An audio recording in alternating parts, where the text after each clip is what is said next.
متابعين وصفات هالة، عارفة ان في منكم بيحب الكيكة الكاكاو او الكيكة بالشوكولاتة، وناس منكم كتير بيحب الكيكة بالفانيليا، وناس كتيرة جدا جدا بتحب الكيك من غير عجن او فرن او اي مجهود. انا جمعت لكم النهاردة 3 وصفات دول هنعملهم النهاردة مع بعض بكل سهولة. كيكات مش عايزة اقول لكم على جمالهم وحلاوتهم، وكمان يا جماعة بدون اي مجهود وكل مكوناتهم من البيت.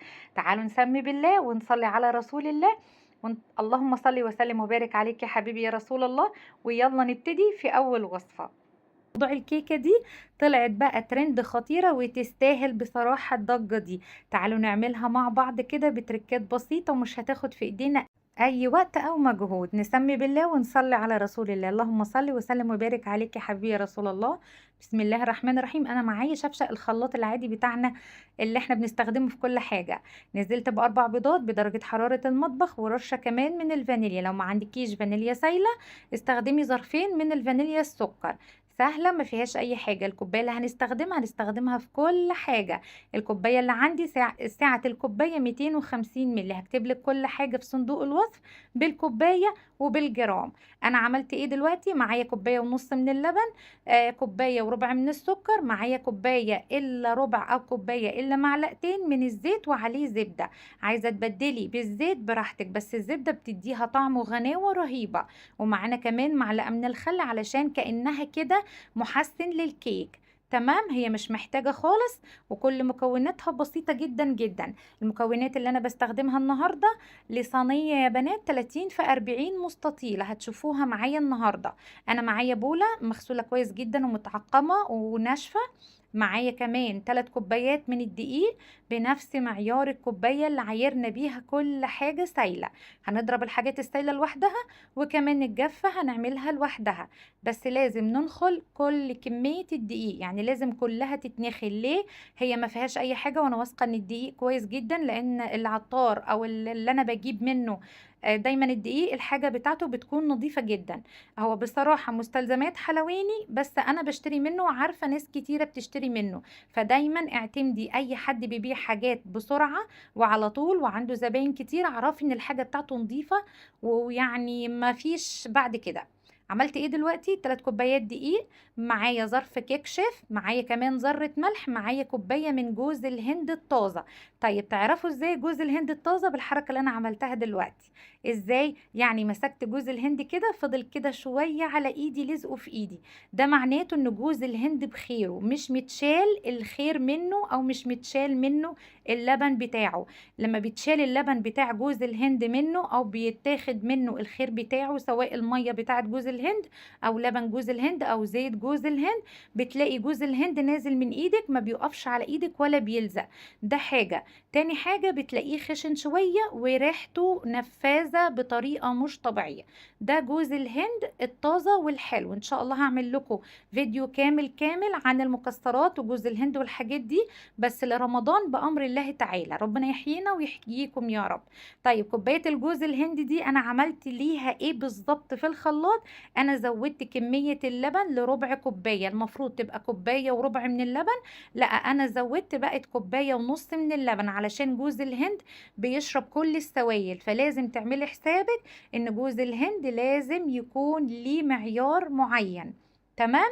طيب احنا عرفنا دلوقتي معلومة. تاني حاجة، هنصب كل كمية الخليط بتاعة الخلاط مرة واحدة؟ لا مش هنصبها مرة واحدة، احنا هنصبها على مرتين او هنضيفها على الخليط الجاف على مرتين. ليه؟ علشان خاطر ما تلزقش معاكي مرة واحدة وتفك وتعمل كلاكيع، يعني تعمل كلاكيع مع بعضها. لا احنا عايزينها فكة زي ما انت شايفة كده. اضافة جوز الهند مع الدقيق بتختلف في القوام وبتختلف في الطعم وبتختلف كمان في السوائل اللي هتحتاجيها. لازم تركزي في الموضوع ده كويس جدا. جوز الهند ودقيق السميد احنا ما استخدمناش طبعا دقيق السميد نهائي، احنا استخدمنا بس جوز الهند بس للمعرفة ومعلومة علشان تحطيها دايما كمرجع ليكي. دقيق السميد وجوز الهند هيلزم ليه دايما ربع كوباية من السوائل او 3 معالق من السوائل. خلاص احنا النهارده استخدمنا جوز الهند، شايفين القوام اللي انا بقول عليه؟ هو سايل شويه. لو قعد ربع ساعه، بس انا مش هسيبه ربع ساعه علشان عليه بيكنج باودر.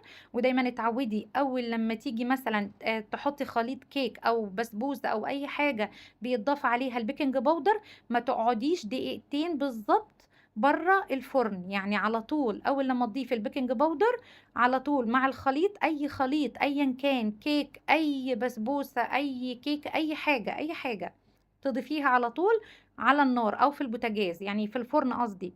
انا كده مولعه الفرن على درجه حراره 180 وحاطه الشبكه على الرف الوسطاني يا بنات، علشان خاطر اول لما ادخل الكيك ادخلها على فرن سخن. تمام. ده القوام اللي انا عايزاه وده القوام اللي انا محتاجاه. دقيقتين بالظبط هتلاقي القوام اختلف، بس انا مش عايزه دقيقتين دول. انا عايزه على طول اول لما اعمل الصينيه تدخل على طول الفرن. الصينيه زي ما قلت لك 30 في 40 ده مقاسها، مستطيله. وكمان انا بطنتها بالزيت ورشيت عليها رشه من الدقيق. طيب تعالوا نعمل التشريبه مع بعض. احنا هنحتاج حليب مكثف محلى. انا ما عنديش حليب مكثف محلى، بس عندي حليب جمسي عادي من البيت. تمام. هنعمله بقى حليب مكثف محلى، يعني مش هياخد في ايدينا حاجة، يا دوب بس الكيكة تخلص هيكون هو كمان خلص. معايا 4 كوبايات من اللبن، سعة الكوباية 250 ملي، 4 كوبايات يعني لتر حليب. عليهم كوباية وربع من السكر، اي نوع سكر عندك، سكر تومين، سكر ابيض، سكر اسمر، اي سكر عندك. بلاش السكر الاسمر ده علشان هيغمق اللون زيادة عن اللزوم، مش عايزين يبقى زي مربى الحليب. خلينا كده ماشيين بالمظبوط. يبقى احنا عندنا لتر من اللبن وعليه كوباية وربع من السكر.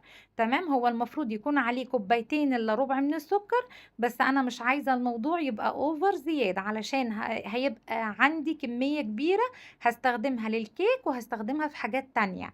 هحطها كده في حاجات وهقول لكم هنستخدمها تاني في ايه.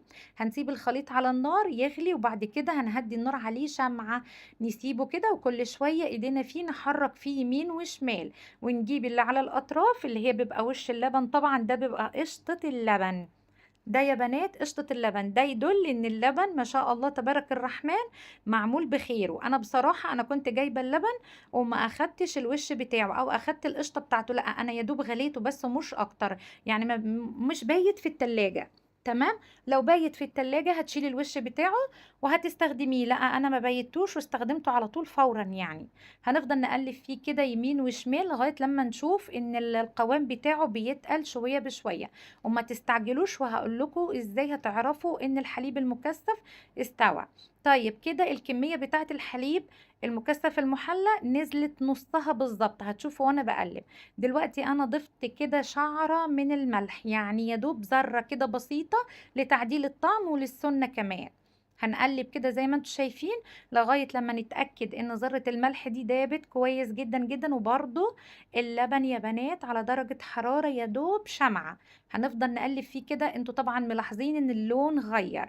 هنختبر دلوقتي الحليب المكثف المحلى وهنشوف هو استوى وخلاص تمام كده ولا ايه. شايفين المعلقة عاملة ازاي؟ شايفين طبعا انتوا مش واخدين بالكم، انا هستخدم معلقه اغمق علشان تعرفوا انه استوى كده. بعدها كمان تقريبا بربع ساعه الحليب المكثف المحلى كله على بعضه كده اخد من ايدي ساعه الا ربع بالظبط على النار. انا حطيت فيه معلقه صغيره من تحت علشان اللبن ما يكبش. دي المعلقه هتعمليها كده شرطه، اول لما تلاقي الشرطه زي ما هي كده وقفت، ما نزلش حليب من تحت ولا من فوق، يبقى هو كده تمام. اول بقى لما نطفي عليه النار هنجيب بطرمان، طبعا متعقم، انا بغسلهم دايما بميه سخنه وبخل وبشطفهم، وبعد كده بحطها على النار وبعقم البطرمانات. بعد كده هنفضي كل كمية الحليب المكثف المحلى في برطمان، وهيتبقى معايا كمان نص كوباية. شايفين عمل كمية قد ايه؟ الكمية دي لو احنا بنشتريها من بره هنشتريها تقريبا ب 100 جنيه، تقريبا ب 100 جنيه. المفروض اللبن المكثف المحلى لما يبرد نفرمه فرمة كده في الخلاط او في الهاند بلندر، علشان انا ما اخدتش وش اللبن من الاول او القشطة بتاعت اللبن من الاول. فهو عمل وش كده بس تحفة، طلع خطير خطير خطير خطير، احلى من بتاع بره مليون مره. يعني انا مش بجامل والله نفسي، حقيقي حقيقي احلى من بتاع بره مليون مره. بس انا مش هفرمه في الهاند بلندر او في الخلاط علشان هستخدمه في الكيكه بتاعتنا. الكيكه بتاعتي اخدت بالظبط يا بنات نص ساعه و5 دقايق. نص ساعة و5 دقايق، لان الصينية كبيرة. تمام. والخليط بتاع الكيك مش كتير، يعني انا عاملة طبقة يا دوب متوسطة. لو انت عاملة صينية اصغر طبعا هياخد معاكي وقت اكبر. تمام. طيب احنا كده اختبرنا الكيك. بالمناسبة يا بنات، انا لما بطفي على اي كيك عندي في الفرن لازم اطفي عليه الفرن واسيبه في الفرن تقريبا 5 دقايق. 5 دقايق بالظبط. ليه؟ انا ممكن اخرج الكيكة يكون فيها مثلا حتة مش مستوية، قطعة مش مستوية من الطرف من النص من هنا من هنا. فلما بتاخد السخونة بتاعة الفرن بعد لما بتطفيه بتبقى الكيكة مظبوطة على الشعرة. اعملي الحركة دي وهتدعيلي كتير. الكيكة بس، مش البسبوسة ولا البسيمة ولا اي حاجة تانية. انا قلتلك اهو السوا بتاعها مظبوط، ظابطة رهيبة. انا طبعا سبت الكيك لما برد تماما تماما، مش هتشتغلي بيه حتى وهو دافي علشان ما يتهريش معاكي. هنقطعه قطع كبيرة زي اللي في الترند بالظبط، زي اللي في الترند هنعمل بالظبط. وعلشان اقول لكم رأيي بالظبط بالظبط بالظبط الكيكة طلعت عاملة ازاي بنفس المقادير بتاعت الترند ونفس التركات ونفس الحركات، هقول لكم رأيي فيه بكل أمانة. انتوا عارفيني يعني انا ما بتكسفش، عادي اقول حلوة اقول وحشة، طعمها زي ايه بالظبط هقول لكم. معانا ايه بقى دلوقتي؟ معانا جوز الهند برضو مبشور ناعم صغير كده. زي ما انتوا شايفين ده انا بحطه في بطرمان في التلاجة. انا ما بسيبش جوز الهند بره خالص يا بنات. انا قلت لكم قبل كده كل حاجة بحطها في التلاجة، يعني علشان خاطر حفاظا على الريحة بتاعته والجودة. تمام. طبق كده او بول هنحط فيها شويه جوز الهند تقريبا كوبايه. لو انت هتعملي كميه اقل طبعا اقسميها على النص. كوبايه من حليب المكثف المحلى الخطير اللي احنا عملناه مع بعض. استخدميه في كل حاجه حلوه، استخدميه في حاجات كتيره. هنعمل بيه مع بعض وصفات رهيبه رهيبه رهيبه رهيبه، خصوصا في الشتاء بقى وحاجات الشتاء اللي جايه دي. معاها كمان كوباية من اللبن الحليب البارد، هنقلبهم مع بعض. لازم يكون بارد، ما يكونش سخن ابدا علشان لما نيجي نغطس فيه الكيك ما يتهريش. تمام يا بنات. يعني انا قلت لكم كل حاجه اهو، كل حاجه قلتها، علشان في ناس كتيره بتدخل لها على الخاص وتقولي لا انت ما قلتيش. طيب عملتي ايه ما عملتيش ايه؟ معلش معذره لو انا بنسى حاجه، معذره يعني كلنا بننسى وكلنا بنغلط. خلاص هنجيب بقى الكيكة نغطسها كده في الحليب المكثف المحلى واللبن، وبعد كده بجوز الهند. هتشوفوا معايا تركات دلوقتي. لو انتوا وصلتوا معايا يا بنات لغاية دلوقتي ما اشتركتوش في القناة، بتمنى منكم بقى تشتركوا في القناة وتفعلوا زر الجرس، وكمان تعملوا لي لايك وشير لكل اصحابكم. انا بتمنى يعني بتمنى تعملوا لي شير ولايك لكل اصحابكم يعني، او لايك وشير لكل اصحابكم. معلش مش بقول لكم انا بنسى. شايفين الكيكة عاملة ازاي؟ تحفة. تحفة. شكلا تحفة. هقول لكم بقى على طعمها. عارفين الرافاييلو يا بنات؟ بدون مبالغة رافاييلو. وايه اللي خلى طعمها كده؟ الحليب المكثف المحلى اللي احنا عاملينه في البيت. ما تكلفيش نفسك خالص. اللتر من الحليب المكثف المحلى هيعمل لك بالظبط 400 جرام يعني اللتر من اللبن هيعمل لك 400 جرام من الحليب المكثف المحلى. تمام. فانت مش محتاجه ان انت تشتري من بره 100 جرام او 200 جرام حليب مكثف محلى ب 80 ولا 90 جنيه، ويمكن كمان اغلى كمان من كده. شايفين بقى على الطبيعة عاملة ازاي؟ يا دوب تغطسي القطعة بتاعة الكيك في الحليب، وبعد كده في جوز الهند. طعمها خطير، طعم الرافاييلو. لا ويا سلام بقى لما باتت في التلاجة، يعني سبتها في التلاجة وتاني يوم اكلنا منها، كان طعمها روعة روعة روعة. هي في الترند بيحطوها في ورق ألمونيوم. تمام. الورق الألمونيوم العادي اللي هو ورق الفويل اللي احنا بنستخدمه في الأكل والطبخ والكلام ده. بس انا عن نفسي اتحديت نفسي وقلت لا، علشان اشوف الحليب هينزل من الكيك ولا لا. لا ما شاء الله تبارك الرحمن، حاجه تحفه تحفه تحفه. ممكن تحطيها في علبه، ممكن تعمليها كمان للولاد لللانش بوكس، صحيه جدا ومفيده وطعمها خطير. وشايفين الشكل لو انتوا قدمتوه لاي حد هينبهر بيه. بصراحه ترند يستاهل الضجه دي كلها. وانا من رايي ان دي من احسن الترندات اللي اتعملت، وانا عملتها كمان تحفة. ويا ريت يا ريت يا ريت تعملوا لي لايك وشير. وبتمنى منكم بقى تجربوا الوصفة الخطيرة دي وتقولوا لي رأيكم فيها، هتعجبكم جدا جدا جدا. شايفين بقى العظمة دي بعد ساعة بقى من عمايل الكيك؟ شوفوا الجمال والعظمة. عايزين تاكلوا كده قطعة جاتوه في البيت وفي نفس الوقت ما تكونش مكلفة؟ طب بتحبوا البراونيز وما بتعرفوش تعملوه؟ طيب المشروبات غالية عليكم في الكافيهات؟ انا بقى هعمل لك المعادلة الصعبة دي النهاردة. هعمل لك النهاردة كيك انا معتمداه في كل المناسبات عندي. كل الناس دايما تقولي الكيك ده عندك مختلف غير كل الكافيهات وغير كل المحلات. هيطلع معاكي احلى من مليون ترند طالع على السوشيال ميديا. شايفين الهشاشة والطراوة والنعومة؟ يا دوب بس قطمة واحدة وهتاكل القطعة كلها على بعضها. القطعة دي بتتباع بره في الكافيهات بكام؟ ب80 جنيه. والايس كوفي موكا ده عاملينه بكل جدارة وطعمه خطير. وكمان الصوص بتاعه هنعمله مع بعض من الالف للياء. خليكي متابعيني لغاية اخر الفيديو ويلا نبتدي ونسمي ونقول بسم الله الرحمن الرحيم. واللهم صل وسلم وبارك عليك يا حبيبي يا رسول الله. انا معايا بولة غويطة زي ما حضراتكم شايفين كده. ومعايا كمان 3 بيضات بدرجة حرارة المطبخ. لازم كل حاجة هنستخدمها النهاردة بدرجة حرارة المطبخ وهقول لكم ليه واحنا ماشيين. معايا ظرف فانيليا وكمان معايا رشة فانيليا. طيب لو عندك البيض من التلاجة هيزفر. وفي كمان حاجة هقولك عليها معلومة وتحطيها كده ايه كقاعدة ليكي في كل الكيكات، خصوصا كيكات الشوكولاتة. معايا كوباية سكر، كوباية ساعة الكوباية 250 ملي يا بنات. ودي هستخدمها في كل المقادير بتاعة النهاردة وافتكريها. هنضرب كل الكلام الجميل ده كله مع بعضه، السكر والبيض، لغاية لما نتأكد ان السكر داب تماما والبيض الحجم بتاعه تضاعف كده وبقى لونه ابيض. هنضيف عليه كمان الاضافة التانية. طيب انتي قلتي البيض ممكن مش هيزفر في كيكة الشوكولاتة، ليه؟ لان الكاكاو نفسه، الكاكاو الخام مش الكاكاو المحلى، بيضيع اي ريحة زفارة للبيض. يعني لو ما استخدمتيش الفانيليا مفيش اي مشكلة، او نسيتيها مفيش اي مشكلة. بس دي لكيكة الشوكولاتة بس يا بنات، مش للكيكة بتاعة البرتقال او الفانيليا.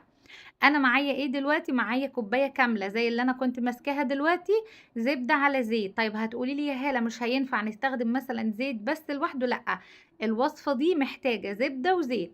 الزبدة بتدي للكيك طراوة ونعومة وهشاشة خطيرة، بتخلي طعم الكيك كده غنية وجوسي وتيجي تاكليها ببقك تدوب. خلاص هنضيف كل المكونات زي ما انت شفتي كده. بعد ما ضربنا البيض مع السكر والحجم تضاعف بتاع البيض والسكر داب تماما، ضفنا الزيت مع الزبدة. هنخلطهم كويس جدا مع بعض لغاية لما نلاقي الخليط بدأ يفتح كده وبقى يبقى هش. هنوقف ضرب على طول. انا عايزه بس اقول لكم، انتوا شفتوا الفيديو بتاع اكلات الاسبوع او منيو الاسبوع؟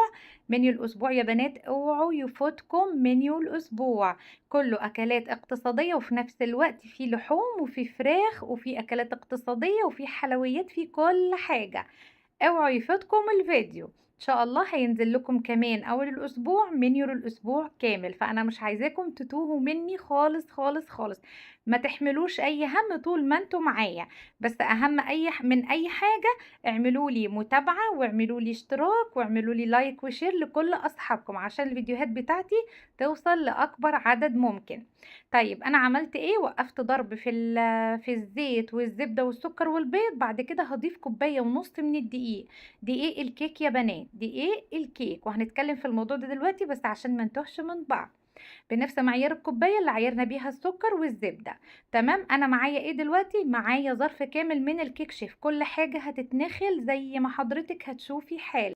عشان الكيك تطلع معانا هشة اكتر هنضيف عليها 3 معالق من النشا، نشا الذرة. طيب معايا الكاكاو البودر. اولا لازم اقولك على حاجة لازم تعمليها. لو عندك كاكاو خام غامق هتستخدمي معلقة ونص. لو عندك كاكاو عليه حليب او كاكاو لونه فاتح شوية هتستخدمي معلقتين او معلقتين وربع على حسب لون الكيك. انت هتشوفي لون الكيك معايا دلوقتي، حتى لو ضفتي بعدين او في الاخر مش هيأثر. اهم حاجة كل خطوة في الفيديو اي حاجة بودر، اي حاجة بودرة، اي حاجة جافة لازم تتنخل معانا دلوقتي علشان خاطر الكيكة تطلع هشة. طيب علشان نزيد الطعم حلاوة وجمال، ودي خطوة اختيارية مش لازم ابدا تعمليها، معايا معلقة صغيرة من القهوة سريعة الذوبان او النسكافيه اللي احنا عارفينها. طيب نسبة اللبن اللي معانا قد ايه؟ على حسب الدقيق اللي عندنا، كل دقيق وبيشرب سوائل معينة. احنا دلوقتي هنخلط الدقيق والمواد الجافة على الحاجات اللي احنا ضربناها دلوقتي، بس مش هنفتح المضرب خالص يا بنات لغاية بس لما ايه، الدقيق يختلط شوية او يلزق سنة بسيطة علشان ما يطرش كله بره البولة. هنضيف اللبن المغلي معانا كوباية كاملة بنفس معيار الكوباية اللي عايرنا بيها كل حاجة، لبن مغلي. وهنضيفه في الآخر يا بنات علشان خاطر البيض ما يستويش، احنا هنضيفه بعد كل حاجة بتاعة الكيك، يعني كل مستلزمات الكيك بعد الدقيق وبعد البودر وبعد البيض وبعد الزبدة، كل حاجة آخر حاجة هنضيفها هي اللبن المغلي. ليه؟ ده هيخلي الكيكة بقى تنفش بسرعة الصاروخ وهيخليها جوسي معاكي وطرية. خلي بالك من الخطوات، الكيكة دي مهمة جدا جدا جدا. ولو عايزة انواع كيكة كتير ادخلي على قناتي هتلاقي تقريبا 10 انواع من الكيك، وكلها مختلفة ومفيش حاجة شبه التانية، كل مقدار ليه مقدار تاني، يعني مفيش كيكة شبه التانية وكل المقادير مختلفة. تمام. انا كده كنت نسيت ذرة الملح، وبصراحة دي اهم حاجة عندي في الوصفة كلها. وهضيف كمان ربع كوباية من اللبن المغلي علشان لقيت الكيكة تقيلة. كل لما الكيكة تتقل معاكي هتلاقيها تاني يوم بعد ما تتخبز هتلاقيها تقيلة معاكي وجافة كده وناشفة. لا انا عايزاها طرية وجوسي، ولما اضيف عليها كمان الاضافة الخطيرة اللي هتيجي دي هتبقى معاكي جاتو. عارفة الجاتو؟ أطعم من الجاتو مليون مرة، وبدل ما تاكلي قطعة كل 2 و3. وكل سنة وانت طيبة، مفيش ريجيم خالص، احنا داخلين على الشتاء، وصفات الشتاء بدأت معايا، مفيش من هنا ورايح ريجيم. هنضرب كل الكلام الجميل ده مع بعض لغاية لما نلاقي الخليط كله تجانس كده وبقى هش، وبقى كده سايل معانا جامد، يعني مش يبقى جامد في ايدك، لا هيبقى سايل بزيادة. ده قصدي يا بنات. خلاص احنا كده خلصنا المضرب. معانا بقى معلقة او سباتيول اي حاجة معاكي، وهتفضلي تقلبي من تحت لفوق علشان تتأكدي ان كل الخليط تجانس مع بعض ومفيش حاجة لازقة في الطرف او في قعر البولة. تمام. شايفين القوام عامل ازاي؟ انا عايزه اوريكم بس القوام، مفيش حاجه تقيله خالص خالص، سلس وناعم معاكي وهينزل معاكي في الصينيه بكل سهوله. انا من قبل ما ابتدي الكيك يا بنات وانا مولعه الفرن على درجه حراره 180 وسايبه الشبكه على الرف الوسطاني. طيب المقادير دي كلها لايه؟ لصينيه مقاس 20. عايزاها بقى مربعه مدوره مستطيله زي ما انت عايزه، اهم حاجه تديها كده رشه زيت وبعد كده تبطينه من الدقيق.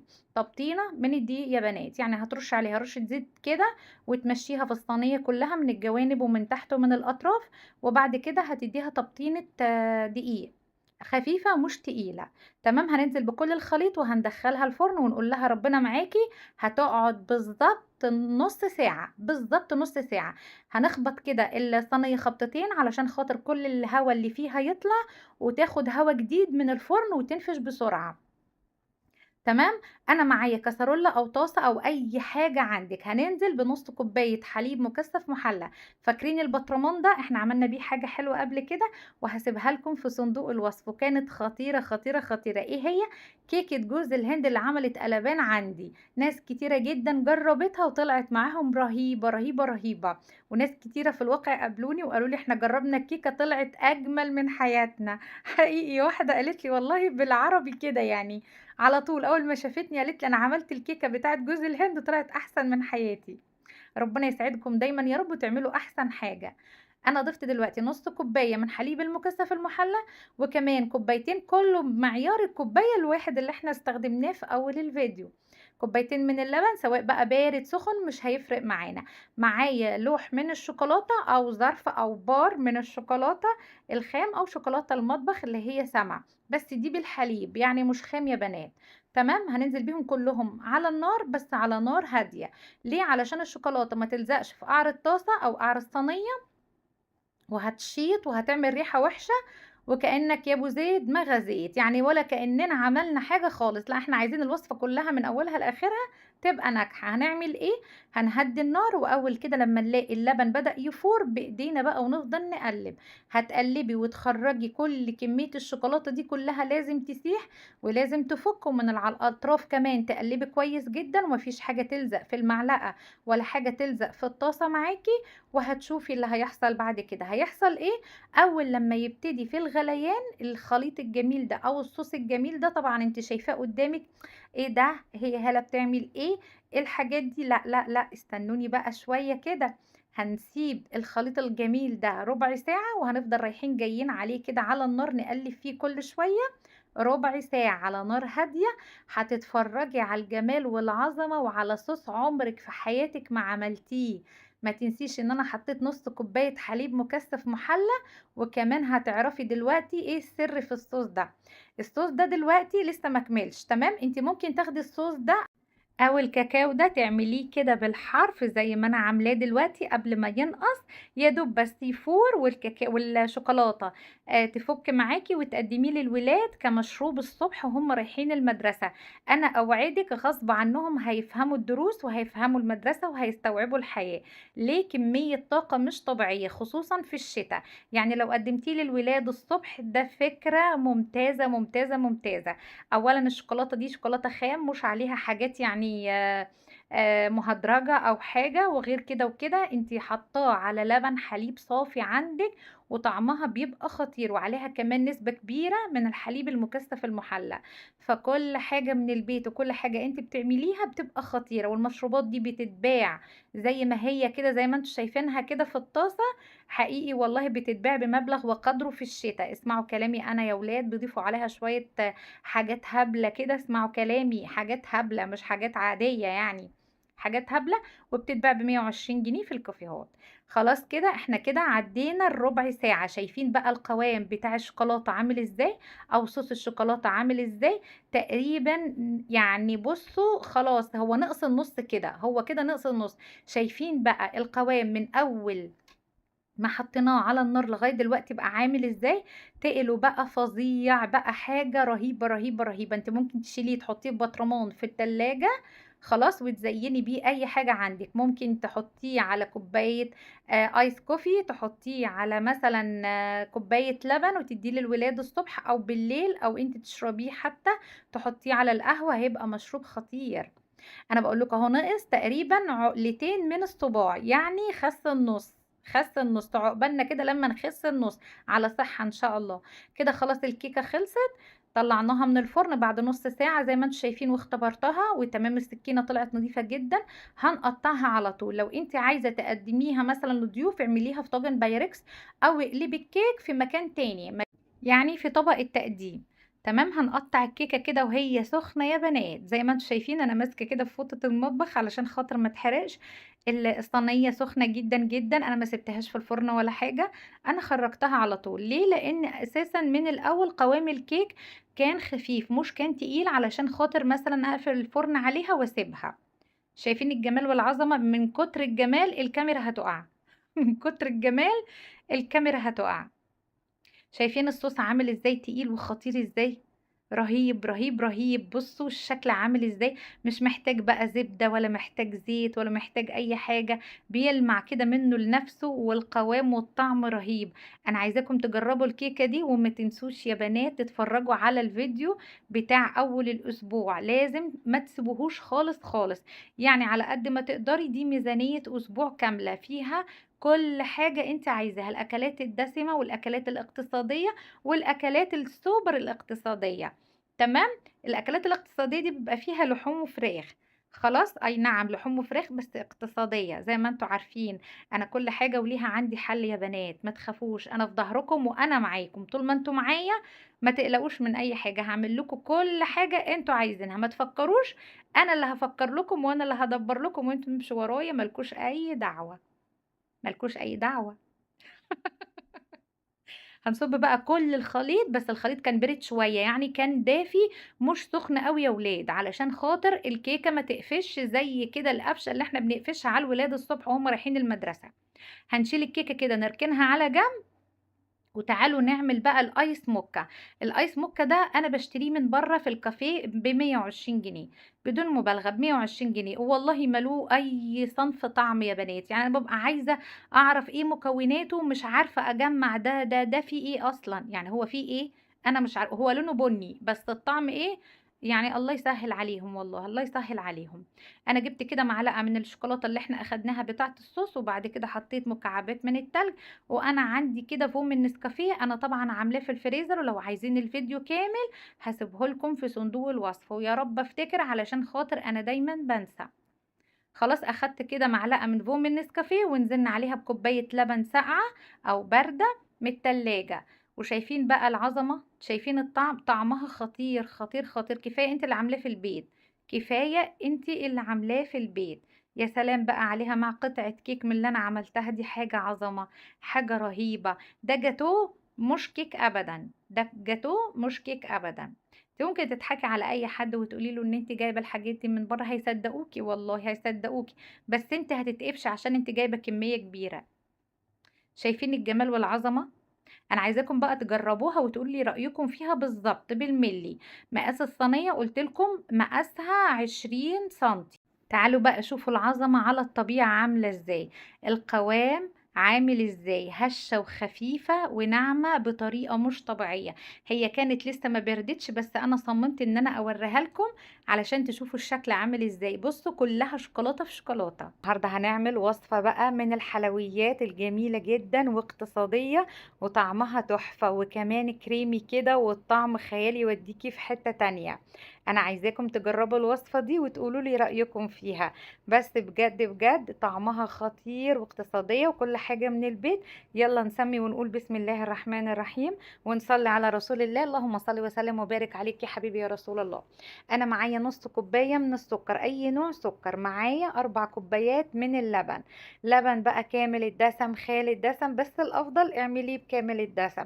اللي موجود عندك اشتغلي بيه. لو انت في بلد عربية ما عندكيش لبن سايب، استخدمي كوباية من اللبن البودر وعليها 3 كوبايات من المية.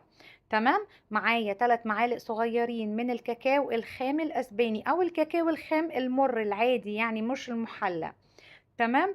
معايا 3 معالق صغيرين من النشا. معايا كمان ظرف من الكريم كراميل مع الخليط ده كله.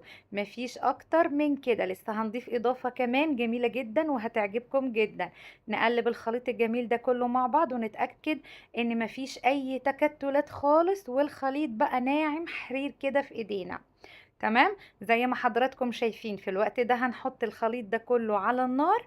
اول لما يغلي بس غلوة واحدة كده هنهدي النار ونقلب تقلبتين، دقيقتين مش اكتر، وهنرفعه من على النار. زي ما حضرتك شايفة كده القوام بتاعه خفيف شوية، يعني انا مش عايزة القوام بتاع المهلبية، علشان هنضيف اضافة جميلة جدا جدا هتعجبك وهتبقى ممتازة للصيف. يعني وصفة كده صيفية خطيرة، هتبقى ساقعة وباردة، حاجة جميلة جدا. انا معايا 3 اظرف من البسكوت السادة، اي نوع بسكوت انت تحبيه. الظرف عندي او الباكو البسكوت عندي 60 جرام، مش اكتر من 60 جرام. لو انت عندك باكو البسكوت كبير ممكن تستخدميه كله، يعني واحد بس للوصفة دي، ما تستخدميش 3. انا هستخدم 3 علشان الميزان بتاع البسكوت قليل شوية. خلاص.